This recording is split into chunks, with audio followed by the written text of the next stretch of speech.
I met Percy Dwayne Dubois, after a fashion, at his Indianola house.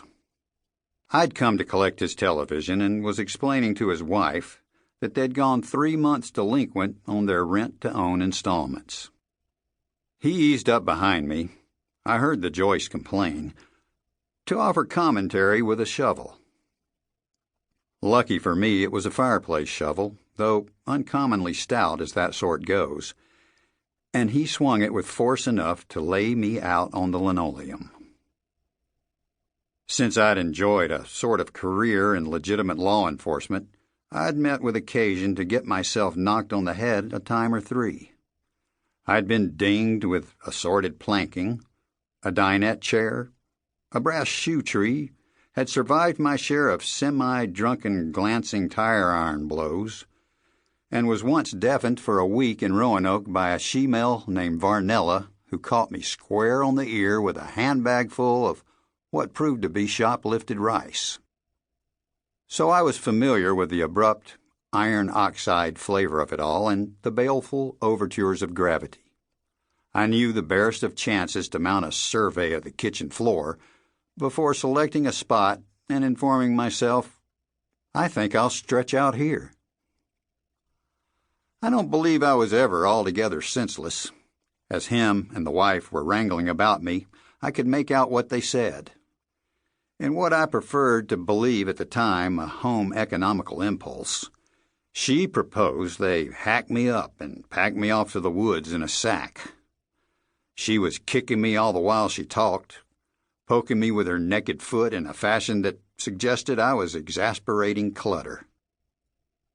"Let's think about the boy," he told her, and they contemplated together their son, who was sitting hard beside me in his grimy, fragrant diaper.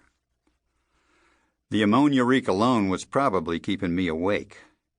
He was rolling a little plastic sedan up and down my shirt front while he burbled that way toddlers will and unfreighted himself of drool. The wheels tickled and left me helpless against the need to twitch and squirm, which earned me the occasional supplemental shovel tap.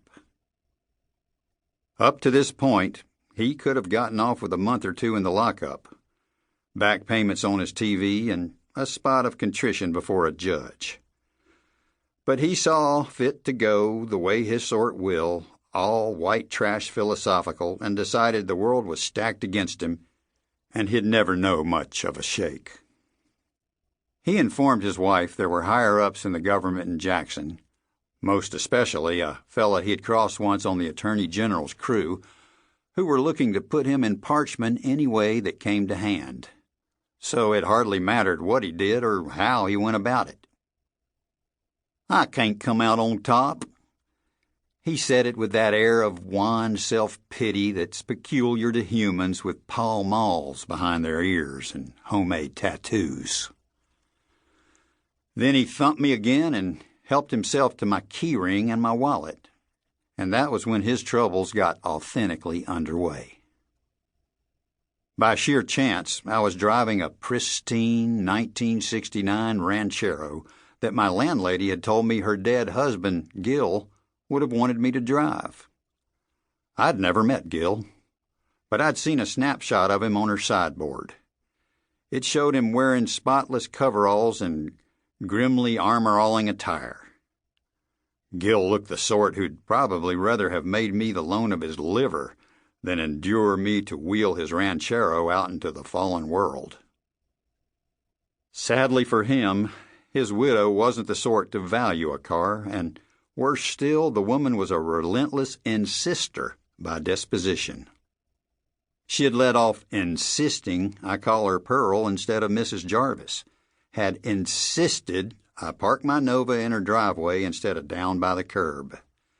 She routinely insisted her guidepost on me directly out of her postbox and piecemeal items from Gil's wardrobe that never threatened to fit.